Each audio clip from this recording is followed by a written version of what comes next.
सपने वास्तव में तो क्या, सपने भी मोक्ष और मुक्ति का अधिकारी नहीं बनता, वो कल्पनाओं में फंसा रहता है। तो जो कल्पनाएं हैं जो इंसान ने खुद बनाई हैं, स्वयं बनाई हैं, मान लो भगवान ऐसा है, मान लो भगवान ऐसा है, मान लो भगवान ऐसा है, और आज ऐसे इस चलते दौर में जहां पर भक्ति भी हो रही है और अंधभक्ति भी हो रही है, भक्त भी हैं और अंधभक्त भी हैं। अंधभक्त उसको कहते हैं जो अंधा होकर किसी चीज के ऊपर विश्वास कर लेता है, जो बिना निरीख किए, परख किए, कसौटी पे कसे किसी चीज को स्वीकार कर लेता है, उसको भक्त तो कहा जाता है, लेकिन वो कौन सा भक्त होता है? वो अंधभक्त होता है।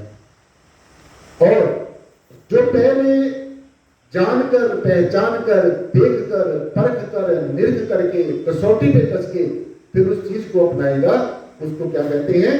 उसको कहते हैं परमेश्वर का भक्त, परमेश्वर का प्यारा, परमेश्वर का गुणगान करने वाला। तो मैं आपको सीधा सीधा आज के ज्ञान चर्चा में यही बताना चाहूंगा संगत जी कि सच के साथ सच है क्या चीज है। कोई ना कोई ऐसी सच्चाई है, कुछ सच थोड़ी थोड़ी दूर तक सच होती है, आगे फिर कुछ और शुरू हो जाता है। जैसे ये यहाँ पर अंबाला, डिस्ट्रिक्ट अंबाला है, जब तक हम अंबाले की परिधि में रहेंगे तो ये सच रहेगा कि ये अंबाला है। जैसे हम आगे चले जाएंगे तो फिर ये सच्चाई जो खत्म हो जाएगी, अगले वाली शुरू हो जाएगी। एक तो ये भी सच है जो टुकड़ों टुकड़ों टुकड़ों में बांटकर चल रहा है। सारी सृष्टि के अंदर परमेश्वर का अंश मौजूद है, इसीलिए ये जो सारी सृष्टि है ये जिंदा है, ये जीवित है। और जितने इसमें इस जमीन और आसमान के बीच में जितनी भी खिड़कत है, ये दृष्टिमान जगत है, हम अपने चरम नेत्रों से देख रहे हैं, हमें भास रहा है, महसूस हो रहा है कि ये चीजें हैं। तो इनको सबको जीवित रखने के लिए, सबको जीवन देने के लिए इनके बीच में ही परमेश्वर बैठा है। प्रकृति के अंदर ही पुरुष बैठा है, पुरुष के अंदर ही प्रकृति बैठी है। साकार में ही निराकार व्यापक है, निराकार में साकार व्यापक है। मुझ में परमात्मा है, मैं परमात्मा में हूं, आप में परमात्मा है, आप परमात्मा में हो। तो जब द्वैत ये मिट जाएगा, मैं अलग हूं, मेरा परमात्मा अलग है, तो जब तक ये आप अपने आप को अलग समझ रहे हो, परमेश्वर को अलग समझ रहे हो, बस यही द्वैत है, यही जो संशय है। जब तक ये संशय हमारे बीच में से उठेगा नहीं, तो तब तक हमें परमात्मा का आमने सामने साक्षात्कार नहीं होगा। और एक बात आज की ज्ञान चर्चा में सुन के जानी है, आप किसी भी गुरु को मानते हो उसी को ही मानते रहो, किसी भी धर्म को मानते हो उसी को ही मानते रहो, किसी भी विचारधारा को मानते हो उसी को ही मानते रहो, किसी भी पूजा पद्धति को करते हो उसी को करते रहो। कुछ बदलने की जरूरत नहीं है, सिर्फ अपनी सोच को बदलने की जरूरत है, अपने विचारों को बदलने की जरूरत है, और अपने जीवन का जो दृष्टिकोण है इसको बदलने की जरूरत है। बस जब ये बदल गया, पहले हम इस चीज के ऊपर चलने का प्रयास करेंगे, और धीरे धीरे धीरे धीरे जब हम ऐसी हस्ती से जुड़ जाएंगे जो सब कुछ करने में समर्थ है, जो सब कुछ करने में कॉम्पिटेंट है, जो परिपूर्ण है, जो अपने आप में स्वतंत्र है।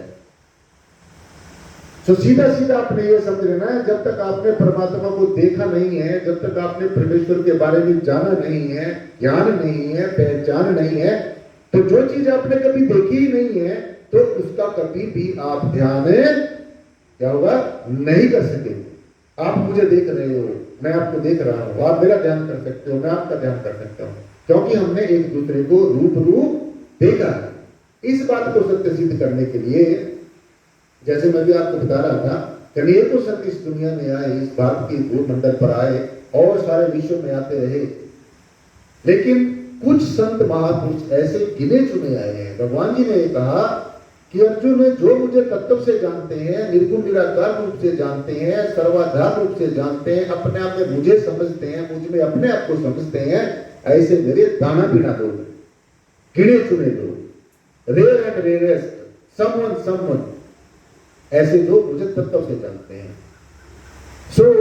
ऐसे ही संतों की कड़ी में हमारे बहुत ही परम श्रद्धेय, परम पूजनीय संत शिरोमणि श्री गुरु रविदास जी महाराज हैं, जिनको साधु जी सभी संतों महापुरुषों ने एक बहुत ही उचित दृष्टि से देखा और उनको मान सम्मान के साथ में अपना सरताज माना, उनके ज्ञान को समझा।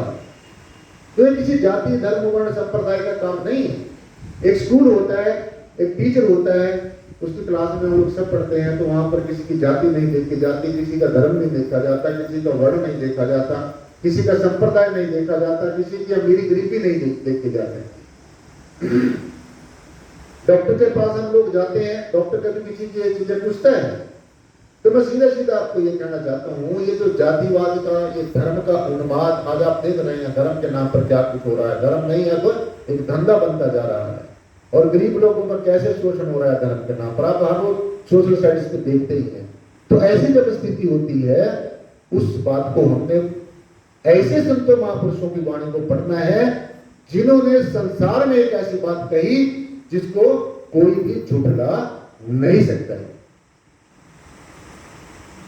ऐसे संतों महापुरुषों की हमने वाणी को पढ़ना है, समझना है, ज्ञान की दृष्टि से, विवेक की दृष्टि से समझना है। तो गुरु जी ने परम श्रद्धेय संत शिरोमणि श्री गुरु रविदास जी महाराज ने आत्मा के बारे में, परमात्मा के बारे में, अपने बारे में, भक्ति के बारे में एक ऐसी निशाने की बात कही है जिसको सुनकर आपको भी ये एहसास होगा कि हाँ, वास्तव में ये तो बड़ी अजीब बात है। तो जैसे मैं आपको देख रहा हूं, आप मुझे देख रहे हैं, आप मुझसे कुछ पूछ सकते हैं, मैं आपसे कुछ पूछ सकता हूं, क्योंकि हम एक दूसरे को हूबहू देख रहे हैं। तो गुरु जी ने अपनी जो अमृत वाणी है, पावन पवित्र वाणी है, उसमें एक ऐसी जो है एक युक्ति बताई है कि परमात्मा को आप कैसे जान सकते हैं, पहचान सकते हैं, देख सकते हैं, खुली आंखों से भी देख सकते हैं, आंखें बंद करके भी देख सकते हैं। और सुनो ध्यान से, जब तक आपने परमात्मा की पहचान खुली आंखों से नहीं की, और जब तक आपने अंतर्मुखी होकर परमेश्वर को अपने अंग संग नहीं जाना, तो आपके अंदर में, जीव के अंदर में ये द्वंद रहता रहेगा। तो गुरु जी ने एक युक्ति बताई, एक नुस्खा बताया, और एक बड़ी निशाने की बात बताई, आत्मा के बारे में, परमात्मा के बारे में, भक्ति के बारे में, भगवान के बारे में, अपने बारे में, परमेश्वर के बारे में, जिस भी रूप में वो मानते थे।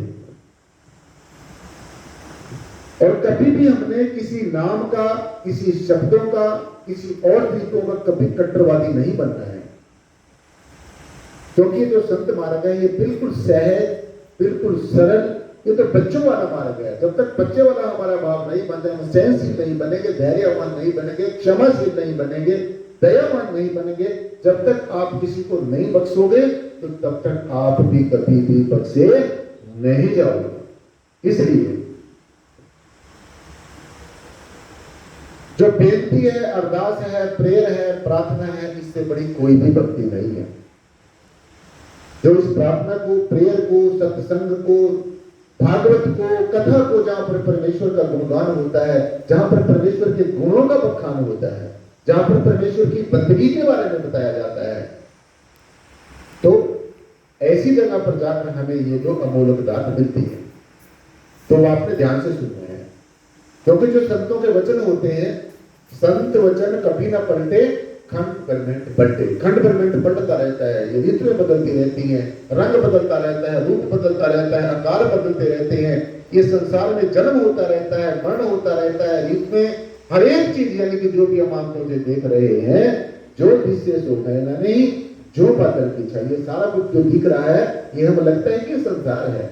इसलिए लगता है क्योंकि इसके अंदर परमेश्वर का अंश रूपी, चेतना रूपी जो हस्ती है, उसका वास है। इसलिए हमें ये संसार कुछ समय के लिए सच लगता है। सदगुरु भगवान ने अपने और परमात्मा का जो संबंध उनका स्थापित होगा उसके बारे में बताया, और कहा कि तो ही मोही, मोही तो ही, अंतर कैसा, कनक कटक जल तरंग जैसा। बस इतनी बात को समझ लो। मैंने आपको अर्ज किया ना कि जब तक आप अपने आप को अलग समझ रहे हैं, परमात्मा को अलग समझ रहे हैं, परमात्मा को कभी कुछ समझते हैं, कभी कुछ सब समझ लेता है इंसान अपनी जो एक छोटी चीज को बुद्धि जो दी है, बुद्धि के आधार के ऊपर, मन के ऊपर, आधार के ऊपर, चित्त के आधार के ऊपर यह परमेश्वर का एक अपना दायरा बना लेता है। लेकिन तो ही मोही, मोही तो ही अंतर कैसा, यानी कि ऐसा समय गुरु जी के जीवन में जरूर आया होगा जब उन्होंने परमात्मा को देखा होगा, बात की होगी और उसको ये कहा होगा कि हे भगवान जी, तेरे में और मेरे में क्या फर्क है। तो अगर आप ये समझते हैं कि हम अपने संतों महापुरुषों की वाणी पढ़ते हैं, सुनते हैं, तो आज ये सवाल आपके जीवन का है। क्या आपने कभी भगवान देखा? तो आप कह ही नहीं सकते भगवान है या नहीं है।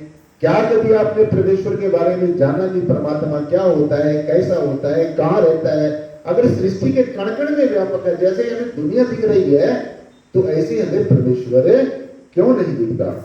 दिखता है। जब हमें ऐसे सदगुरु का सानिध्य मिल जाएगा जो ब्रह्म ज्ञानी होगा, आत्मवेता होगा, तत्ववेता होगा, जो परमेश्वर को जानता होगा वो जना सकता है, जिसने परमात्मा को देखा होगा वही दिखा सकता है, और जिसने परमेश्वर का ध्यान करके, युक्ति करके परमेश्वर के साथ जीते जी एक रूप हुआ होगा, वही हमें ये सूरत और शब्द का योग के बारे में बतला सकता है। ये तो जरूरी नहीं है कि किसी संत महात्मा के पीछे बहुत लोग हैं, बहुत लोग मतलब लाखों करोड़ों लोग हैं, और आप ये समझ लेते हैं बिना ही नहीं, बस इससे बड़ा कोई संत महात्मा नहीं, इससे बड़ा कोई संत, ऐसी बात नहीं है ये। जहां पर आपको सत्यता मिलेगी, सच्चाई मिलेगी, जहां पर आपको कल्पनाओं से ऊपर उठाया जाता है, जहां पर आपको किसी जाति से, धर्म से, वर्ण से, संप्रदाय से, रंग रूप आकार से नहीं जोड़ा जाता, आपको परमेश्वर के साथ जोड़ा जाता है, मालिक के साथ। मालिक है जो खंडों ब्रह्मांडों का मालिक है। तो वहां हमारे मिशन में, निराकर जागृति मिशन में सबसे विशेष बात यही है, जिसका ये आप बैनर पढ़ रहे हो, इस मिशन में सबसे विशेष बात यही है। आप देखो ऊपर लिखे हुए, लिखो पढ़ रहे हो ना, पल भर में परमात्मा के खुली आंखों से दर्शन। तो कोई भी इंसान आता है यहाँ से घर से पूछता है कि क्या स्वामी जी ये बात सत्य है, क्या वास्तव में परमात्मा को एक पल भर में देखा जा सकता है? हमने कहा देखा जा सकता है, बिल्कुल देखा जा सकता है। तो कहते क्या आपने देखा? हाँ, मैंने सदगुरु भगवान की कृपा से मैंने देखा, और एक पल भर में देखा, और आप भी देख सकते हैं। लेकिन उसके लिए आपको समता, समानता, ये जितनी भी मान्यताएं हैं, जो मनगढ़ंत बातें हैं, ये सारी भूल के आनी पड़ेगी इस क्लास में बैठने के लिए, यहाँ पर पढ़ने के लिए। अब मेरी बात समझ रहे हो?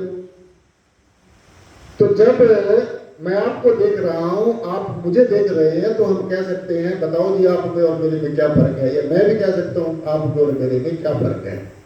तो इससे ये बातचीत, मेरी बात को ध्यान से सुनना सकेंगे। बेशक आप थोड़े लोग यहाँ पर इस बात को सुनने के लिए आते हैं, इसी का इसका मुझे कोई मलाल नहीं है, लेकिन अगर आप में से एक ने भी ये बात समझ ली तो मैं समझूंगा आज का सत्संग संपूर्ण हो गया है। और जिसको भी आप याद करते हैं सत्संग में, ज्ञान चर्चा में, भागवत में, कथा में, जिस भी आत्मा को याद करते हैं, वो आत्मा आपके इर्द गिर्द ही उस समय घूमती होती है। क्यों? मैं आपको बताता हूं, ध्यान से सुनना है। जो गुरु जी ने कहा भी तोही मोही मोही तोही अंतर कैसा कनक खटक जल पर जा सके। प्रभु जी तेरे और मेरे में कोई फर्क नहीं है, या तो तू कह दे मैं तेरा नहीं हूं। गुरु जी ने कहा भी या तो परमेश्वर तू ये कह मैं तेरा नहीं हूं, तू कह ही नहीं सकता मैं तेरा नहीं हूं। ठीक है, अगर मेरे से गलती ना होती, अगर मेरे से कोई गलती ना होती, पाप ना होता, जाने में अनजाने में कैसे भी, तो फिर तुझे कोई बख्शनहार ना कहता। अगर मरीज ना होता तो डॉक्टर की कोई कीमत नहीं होती। इसी प्रकार से अगर हमें अज्ञानता ना होती, हमारे अंदर ना समझी ना होती, तो हम सदगुरु भगवान की जो इंपोर्टेंस है, जो उनकी क्या कहते हैं अहमियत है, उसको हम कभी भी ना समझ सकते। तो चलिए थोड़ा सा फर्क है परमात्मा जी तेरे में और मेरे में, और वो कब है? जब मैं संसारिक दृष्टि से बात करता हूं, जब मैं विचार की दृष्टि से बात करता हूं। ज्ञान दृष्टि से तेरे में और मेरे में कोई फर्क नहीं है। तो इसीलिए अगर हमारे में कोई गलती नहीं होगी तो तब तक उसका सुधार नहीं हो सकता है। अनेकों जीव से भूलें होती हैं, जाने में होती हैं, अनजाने में होती हैं, कुछ किसी भी आवेश में आकर हो जाती हैं, तो हर समय हमने परमेश्वर के आगे ये जो खालक खलक खलक में खालक, जो एक सारी खलक के अंदर खालक है और खालक के अंदर सारी खलक है, यानी कि सीधा सीधा